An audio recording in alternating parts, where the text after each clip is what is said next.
गरीब school student के लंबे हाथ। जानवी फटे पुराने कपड़े पहने स्कूल बैग लिए सड़क से पैदल जा रही थी। आज तो बहुत लेट हो गई। मैं किसी से लिफ्ट मांग लेती हूँ। आंटी जी, मुझे आगे तक लिफ्ट दे दीजिए ना। ए, चल हट भिखारी कहीं की। अपना हुलिया देखा है आईने में तूने? रास्ते की भिखारी लग रही है तू। आंटी, आपको लिफ्ट नहीं देना है तो मत दीजिए, पर मेरी गरीबी का इस तरह मजाक तो ना उड़ाइए। मुझसे जुबान लड़ाती है?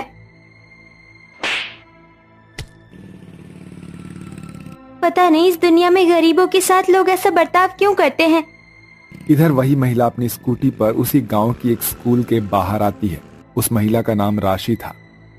तो ये है मेरा नया स्कूल। अब देखना कैसे मैं अपनी क्लास के नए स्टूडेंट्स को मजा चखाती हूँ। राशि स्कूल के अंदर आती है और 10वीं क्लास में चली जाती है।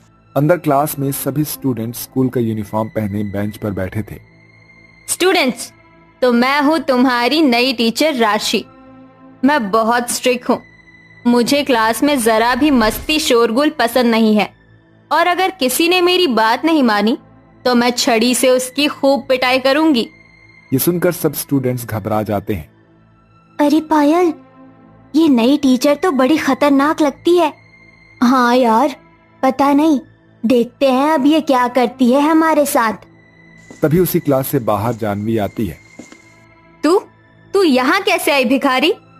मैं इस क्लास में पढ़ती हूँ। अच्छा, तो तू भिखारी इस क्लास की स्टूडेंट है। मैं इस क्लास की नई टीचर हूँ। तेरा यूनिफॉर्म कहाँ है? टीचर जी, मेरे पास यूनिफॉर्म नहीं है।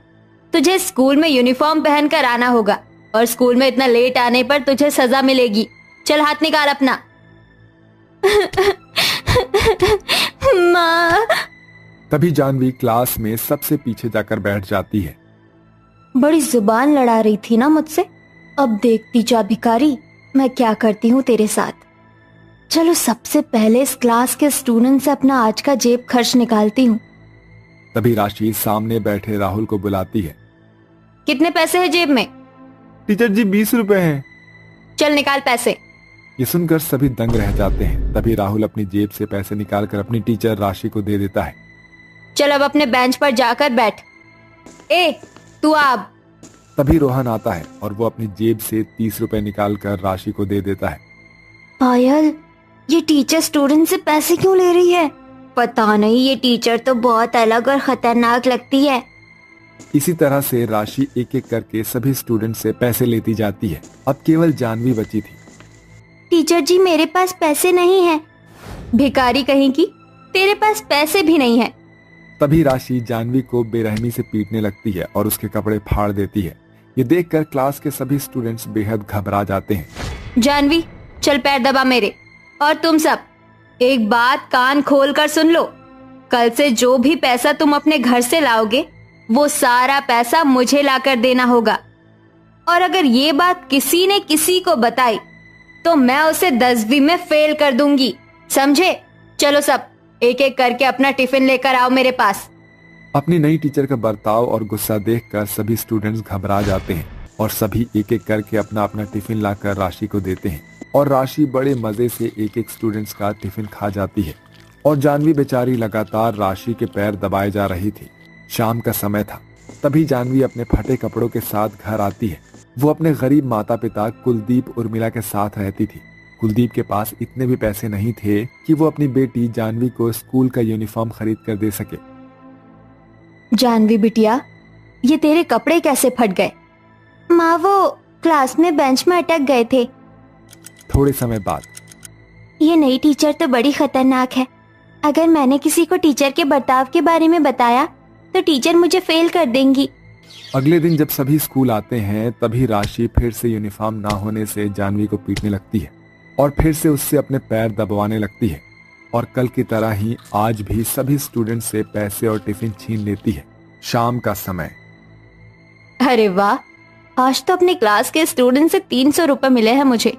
चलो रोज रोज अपनी स्कूटी के पेट्रोल का खर्च तो निकल जाएगा। उसके बाद रोज रोज राशि क्लास के बच्चों के साथ ऐसा ही करने लगती है। एक दिन राशि जानवी को मार मार कर क्लास के बाहर निकाल देती है तभी जानवी एक दरिया के पास आती है जहाँ पर उसे पीले रंग की बड़ी सी मछली दरिया के बाहर तड़पती हुई दिखती है। उसके पेट में एक बड़ी सी लकड़ी घुसी हुई थी। ये देखकर जानवी उस मछली के पेट से लकड़ी निकालती है और उसके जख्मों पर अपना कुर्ता फाड़कर बांध देती है। जानवी, तुमने मेरी सहायता की, तुम्हारा बहुत बहुत धन्यवाद। अरे, तुम मछली होकर बात कैसे कर रही हो और तुम्हें मेरा नाम कैसे पता? जानवी, मैं एक जादुई मछली हूँ। मैं काफी समय से यहाँ तड़प रही थी, तुमने मेरी सहायता की, मैं भी तुम्हारे लिए कुछ करना चाहती हूँ। बताओ क्या चाहिए तुम्हें? तभी जानवी अपनी टीचर के सारे जुल्मों के बारे में उस जादुई मछली को बताती है। कोई बात नहीं जानवी, मैं तुम्हें एक जादुई शक्ति देती हूँ। इसकी सहायता से तुम अपने दोनों हाथ जितने चाहे उतने लंबे कर सकती हो और अपनी टीचर को मजा चखा सकती हो। वो जादुई मछली जानवी को अपनी शक्ति देकर दरिया में चली जाती है। इसके बाद अगले दिन जानवी स्कूल आती है और क्लास में सबसे लास्ट बेंच पर बैठ जाती है और राशि टीचर अपनी कुर्सी पर बैठे बैठे सो रही थी। इस टीचर ने हमें बहुत परेशान किया है ना, इसे अभी मजा चखाती हूँ।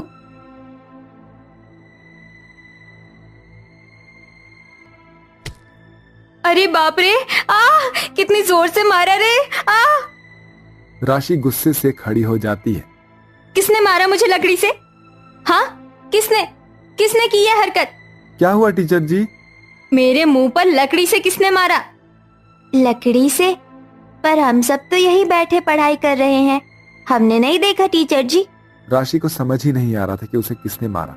इधर सभी स्टूडेंट्स जानवी को देखकर मुस्कुराने लगते हैं। तभी राशि सबसे पैसे लेती जाती है और सबके पैसों को अपने टेबल पर रखकर बोर्ड पर कुछ लिखने लगती है। तभी जानवी अपना हाथ लंबा करके वो पैसे झट से खींच लेती है और उन पैसों को क्लास की खिड़की से बाहर फेंक देती है। तभी राशि पीछे मुड़कर टेबल पर देखती है। अरे पैसे कहाँ गए? किसने उठाए टेबल से पैसे? सभी बच्चे एक साथ कहते हैं, हमने नहीं उठाए टीचर। मेरे साथ मस्ती? अभी एक एक करके सबकी तलाशी लेती हूँ और जिसके पास पैसे मिले तो उसकी खैर नहीं। राशि एक एक करके सबकी तलाशी लेने लगती है पर किसी के पास उसे पैसे नहीं मिलते। ऐसा कैसे हो सकता है? आखिर पैसे गए कहाँ? राशि परेशान होने लगती है। थोड़े समय बाद वो सारे बच्चों के टिफिन अपने टेबल पर रखकर उन्हें खाने लगती है। बड़ा शौक है ना टीचर जी को बच्चों के टिफिन खाने का, अभी इन्हें मजा चखाती हूँ। तभी जानवी को सामने दीवार पर एक छिपकली दिखाई देती है। ये देखकर जानवी अपना हाथ झट से लंबा करती है और उस छिपकली को पकड़कर सीधे राशि के पास टिफिन में फेंककर अपना हाथ झट से खींच लेती है। जब राशि की नजर उस छिपकली पर पड़ती है, अरे बाप रे, इस खाने में तो छिपकली है। इसका मतलब मैंने छिपकली मिला खाना खा लिया। राशि चिल्लाते हुए बाहर भागकर जाती है। अरे जानवी, ये कैसे किया तूने? ये टीचर को सबक सिखाने वाला मैजिक है। अब देखते जाओ सब कैसे मैं इस टीचर को इस स्कूल से भगाती हूँ। उसके बाद अगले दिन राशि बच्चों से टिफिन लेना बंद कर देती है। एक दिन राशि बोर्ड पर लिख रही थी। तभी पीछे बैठी जानवी अपने दोनों हाथ लंबे करके पीछे से राशि को जोर से चाटे मारती है। किसने मारा मुझे? क्या हुआ टीचर जी? हम सब तो लिख रहे हैं। राशि फिर से लिखने लगती है। तभी जानवी फिर से अपने हाथ लंबे करके राशि को पीछे से चाटा मारती है। कौन मार रहा है मुझे? टीचर जी, क्या हो गया आपको? आपके पास तो कोई नहीं है, फिर कैसे कोई मार सकता है आपको? राशि फिर से बोर्ड पर लिखने लगती है। तभी इस बार जानवी अपने हाथों से राशि के पीछे से बाल खींच देती है। ये देखकर सभी जोर जोर से हंसने लगते हैं। ये क्या हो रहा है मेरे साथ? मेरे सिर के बाल किसने खींचे? राशि जैसे ही कुर्सी पर बैठने लगती है तभी जानवी अपने हाथों को लंबे कर उस कुर्सी को खींच लेती है, जिसके बाद राशि धड़ से नीचे गिर जाती है। ये देखकर सभी हंसने लगते हैं। मेरी कमर। टीचर जी, क्या हुआ? चक्कर आ रहे हैं क्या आपको? ये क्या हो रहा है मेरे साथ? मेरा पैर। अरे बाप रे, ये क्या हो रहा है? कहीं इस क्लास में कोई भूत तो नहीं है? भागो यहाँ से। राशि दुम दबाकर वहाँ से भाग जाती है। तभी सारे स्टूडेंट्स हंसते हंसते बाहर आते हैं। वाह वाह जानवी, क्या सबक सिखाया है तूने टीचर को? उसके बाद अगले दिन राशि ने उस स्कूल से अपना ट्रांसफर करवा लिया और अब जानवी की क्लास में एक अच्छा टीचर आ गया जो उन्हें मन लगाकर पढ़ाने लगा। ऐश्वर्या को 2 बेटियां होती हैं। उसकी पहली बेटी बहुत ज्यादा काली थी और दूसरी बेटी बहुत गोरी। ऐश्वर्या को शुरू से अपनी बड़ी बेटी से बिल्कुल भी लगाव नहीं था। वो उसके काले रंग की वजह से उसे जरा भी पसंद नहीं करती थी और इसका कारण ये था कि उसका पति बहुत ज्यादा गोरा था और ऐश्वर्या भी बहुत ज्यादा गोरी थी, जिसके चलते कई बार उसका पति अभिषेक ऐश्वर्या से लड़ाई लड़ाई में कह देता है, अरे तुम जैसी औरत पर मुझे जरा भी भरोसा नहीं है। पता नहीं कहां तूने अपना मुंह काला करवाया होगा जो तेरी ये काली बेटी इस घर में जन्म लेकर पैदा हुई। आप ये कैसी बातें कर रहे हो? आपको जरा भी अंदाजा है कि आपने मेरे बारे में क्या कहा है? मेरी शादी हुई है जब से मैं इस घर से बाहर तक नहीं निकली हूँ और आप मुझे नहीं बल्कि मेरे कैरेक्टर के ऊपर उंगली उठा रहे हो। चलो ठीक है, अगर ऐसी बात है तो ये बताओ कि ये लड़की इतनी काली क्यों है? अगर मेरी बेटी होती या तुम्हारी और मेरी, हम दोनों ही गोरे हैं, हमारी बेटी इतनी काली तो नहीं हो सकती। अभिषेक इसी प्रकार से ऐश्वर्या से बहुत लड़ता है, जिसके चलते अभिषेक और ऐश्वर्या की लड़ाई एक वक्त पर आकर खत्म हो जाती है। वो अब अपनी छोटी बेटी स्नेहा को ही सारा प्यार करते हैं और उसकी सारी ख्वाहिशें पूरी करते हैं। बचपन से लेकर अभी तक उन दोनों के बीच में ये भेदभाव चलता रहता है। पिताजी, आप मेरे लिए वो वाली गुड़िया नहीं लेकर आए? मैंने आपको कहा था ना, मुझे मेरी प्यारी वाली गुड़िया चाहिए। प्लीज आप लाकर दो ना मुझे। ओहो, मेरी प्यारी गुड़िया को एक प्यारी सी गुड़िया चाहिए? हाँ, चिंता मत करो, कल ही मैं तुम्हारे लिए बहुत प्यारी गुड़िया लेकर आऊंगा। पिताजी, मुझको भी गुड़िया चाहिए। पैसा क्या पेड़ पर उगते हैं जो मैं तेरे लिए भी गुड़िया लेकर आऊंगा? इस घर में रहने के लिए मिल रहा है, इतना ही काफी नहीं है क्या तुम्हारे लिए? सलोनी किताब लेकर बैठी होती है। अभिषेक गुस्से से उसकी किताबें फेंक देता है। ये देख सलोनी रोती है और रोकर अपनी माँ ऐश्वर्या के पास पहुंच जाती है, लेकिन ऐश्वर्या भी उसे धुतकार कर अपने पास से भेज देती है। इसी प्रकार अब ऐश्वर्या और अभिषेक दोनों ही बेचारी सलोनी के ऊपर जरा भी ध्यान नहीं देते और उसका स्कूल तक छुड़वा देते हैं, जिसके चलते सलोनी केवल घर के काम ही करने में रह जाती है। ऐसे ही समय बीतता है और दोनों बहनें बड़ी हो जाती हैं। जहां अपनी खूबसूरती के कारण स्नेहा अपनी बड़ी बहन सलोनी से नफरत करने लगती है। आज की पार्टी में मैं ही दिखने वाली हूँ। ये ड्रेस तो मेरे पर बहुत ही प्यारी लग रही है और मुझे देखो जरा मैं कितनी खूबसूरत लग रही हूँ। चलो चलकर अपनी काली कलोटी बहन को चढ़ाती हूँ। स्नेहा ऐसा सोचने के बाद अपनी बड़ी बहन सलोनी के पास पहुंच जाती है और उसे बंठन कर दिखाने लगती है और ऊपर से उसे उसके काले रंग के लिए ताने भी देने लगती है। काश कि तुम भी गोरी होती तो मैं तुम्हें कह पाती कि हाँ तुम भी मेरी बहन हो, लेकिन तुम्हारे काले रंग की वजह से तुम इस घर की नौकरानी की हैसियत में ही सोचेबल लगती हो। चलो मैं तो पार्टी में जा रही हूँ, तुम यहाँ झाड़ू पोछा करती रहो। स्नेहा ऐसा कहकर वहां से चली जाती है, लेकिन इस बात का सलोनी को जरा भी बुरा नहीं लगता, क्योंकि बचपन से ही वो स्नेहा के ऐसे बर्ताव को झेलती आ रही होती है।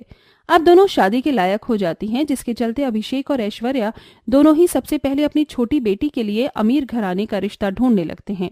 बहुत जल्द उन्हें एक अमीर घराने का रिश्ता भी मिल जाता है, जिसके बाद वो अपनी गोरी बेटी की पहले ही शादी कर देते हैं। अरे स्नेहा, तुम्हारी बहुत अमीर घराने में शादी हुई है। देखना बेटी, तुम्हारी जिंदगी खुशियों से भर जाएगी, तुम्हें किसी चीज की कमी नहीं होगी और हमेशा तुम खुश रहोगी। चलो चलो, अब ज्यादा प्यार मत दिखाओ, नहीं तो इसे यहाँ से जाने में बहुत तकलीफ होगी। चलो स्नेहा, अब तुम अपने ससुराल के लिए निकल जाओ। अभिषेक और ऐश्वर्या दोनों ही स्नेहा को उसके ससुराल के लिए विदा कर देते हैं, जिसके बाद वो अपनी काली बेटी से छुटकारा पाने के लिए उसकी शादी एक बहुत ही ज्यादा गरीब घराने में कर देते हैं। लेकिन गरीब घराने में जाने के बाद सलोनी को एक बहुत अच्छा परिवार मिलता है। वो लोग गरीब तो होते हैं, लेकिन सलोनी की बहुत कदर करते हैं। आओ बहू, घर के अंदर आओ, तुम्हारा इस घर में स्वागत है। देखो हम लोग गरीब हैं, लेकिन इस घर में तुम्हें हमेशा खुश रखने की कोशिश करेंगे। जो प्यार सलोनी को कभी अपनी माँ से नहीं मिला, वो प्यार उसे अपनी सास से मिलता है और उसकी आंखें भर आती हैं। वहीं उसका पति अर्जुन बहुत समझदार होता है और एक छोटी सी फैक्ट्री में काम करके वो अपने घर का जैसे तैसे गुजारा करता है। उन सभी का इतना अच्छा बर्ताव देखकर सलोनी गरीबी में भी खुशी से रह रही होती है, तो वहीं उसकी छोटी बहन स्नेहा अपने ससुराल में अपने अमीर परिवार के साथ परेशान हो जाती है। अरे माँ जी, कहाँ जा रही हो आप? तुम्हें नहीं पता, हर सैटरडे नाइट मेरी किट्टी पार्टी होती है और उसके बाद मैं फुल नाइट बाहर ही रहती हूँ, तो आज मैं घर पर वापस नहीं आने वाली हूँ। मेरा इंतजार मत करना और मेड से कह देना कि मेरा खाना न बनाए, वैसे तो उसको पता ही है। मायावती ऐसा कहकर अपनी ब्लैक कैट को लेकर वहां से चली जाती है, जिसके बाद स्नेहा अपने मन में सोचती है, आज तो माँ जी भी घर पर नहीं है और आज शायद विकास जी भी घर पर जल्दी ही आ जाएंगे। आज मैं उनके लिए सरप्राइज प्लान करती हूँ, उन्हें बहुत अच्छा लगेगा।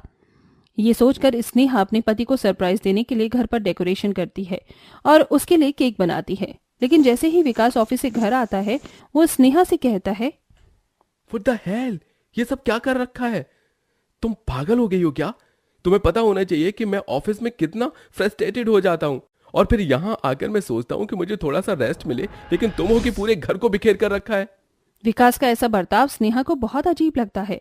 वो हमेशा उससे रूड बिहेव करता है, यहाँ तक कि वो उसके साथ कहीं घूमने फिरने भी नहीं जाता। ऐसे ही कुछ दिन बीत जाते हैं और ऐसे ही एक दिन स्नेहा के मन में अपनी गरीब बहन से मिलने के लिए सोच आती है। मैं तो एक लग्जरी लाइफ जी रही हूँ, लेकिन मैं देखूँ तो सही मेरी गरीब बहन का क्या हाल हो रखा है। आज मैं उससे उसके घर पर मिलने जाती हूँ और उसकी बहुत सारी बेइज्जती करूंगी। ऐसा करके मुझे बहुत सुकून मिलेगा। स्नेहा ऐसा ही सोचकर अपनी गरीब काली बहन के घर पहुंच जाती है, जहां सलोनी उसका बहुत अच्छे से स्वागत करती है। ओ माय गॉड, तुम्हारी तो बहुत ही बुरी हालत है। तुम इतने गरीब परिवार में रह रही हो। छी छी छी छी, यहाँ तो बैठने के लिए साफ कुर्सी तक नहीं है। तुम्हें पता है ना मैं कितनी बड़ी हवेली में रहती हूँ। मेरे चारों तरफ नौकर चाकर घूमते हैं। तभी अर्जुन कुर्सी साफ करके स्नेहा को देता है। साली साहिबा, आप यहाँ पर बैठिए, मैं आपके लिए समोसे लेकर आता हूँ। ओहो, वेरी टिपिकल शब्द। तुम्हारा मुझे साली साहिबा बोलने की जरूरत नहीं है। I don't like it. और हाँ, वो बाहर के समोसे में खाना पसंद नहीं करती। मुझे तो 5 स्टार होटल के समोसे ही पसंद आते हैं, और वो लाने की तुम्हारी हैसियत ही नहीं होगी। ये कहने के बाद स्नेहा वापस अपने घर आ जाती है, जहां वो अपने पति विकास को मूवी देखने के लिए कहती है। लेकिन विकास तेज ऊंची आवाज में कहता है, तुम्हें समझ क्यों नहीं आता है? मैं तुम्हारी तरह फोकट में अपना टाइम वेस्ट नहीं करता। मेरे पास कहीं जाने का कोई टाइम नहीं है। मुझे अपने ऑफिस का बहुत सारा काम है। येलो कार्ड, जहां जाना है वहां जाओ, शॉपिंग करना है शॉपिंग करो, बस मेरा पीछा छोड़ो। ऐसा कहने के बाद विकास अपने काम में लग जाता है। इसी के चलते स्नेहा को अपनी गलती का पछतावा होता है और वो अपने आप से कहती है, सब कुछ है मेरे पास, अमीर परिवार, पैसा, बंगला, लेकिन इन सब चीजों के होने के बाद मुझे वो खुशी नहीं है जो खुशी मुझे मेरी गरीब बहन के घर में उसके चेहरे पर देखने को मिली। सब कुछ होने के बाद भी मैं अकेली हूँ, लेकिन मेरी बहन के पास कुछ भी न होकर वो बहुत खुश है। कुछ टाइम बाद स्नेहा अपनी गलती की माफी मांगने के लिए अपनी बहन के घर जाती है, जहां अब उसकी हालत सुधर चुकी थी, क्योंकि उन दोनों ने समझदारी के चलते एक समोसे की दुकान खोली और उससे उन्होंने कमाने का साधन खोज लिया, जिसके चलते अब उनकी रोजाना की कमाई से वो अपने घर की परेशानियों को दूर कर देते हैं और अपने जीवन में खुशी खुशी रहने लगते हैं। दीदी, मुझे माफ कर दो। मैंने हमेशा से आपको बहुत बुरा भला कहा और माँ पिताजी ने भी आपको कुछ नहीं समझा, लेकिन आज जब मैं अकेली हुई तो मुझे पता चला कि अकेले होने का एहसास कैसा होता है।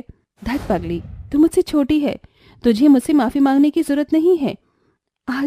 आज मैं तुझे अपने हाथों से बने हुए समोसे खिलाऊंगी। सलोनी अपने हाथों से स्नेहा को समोसे खिलाती है।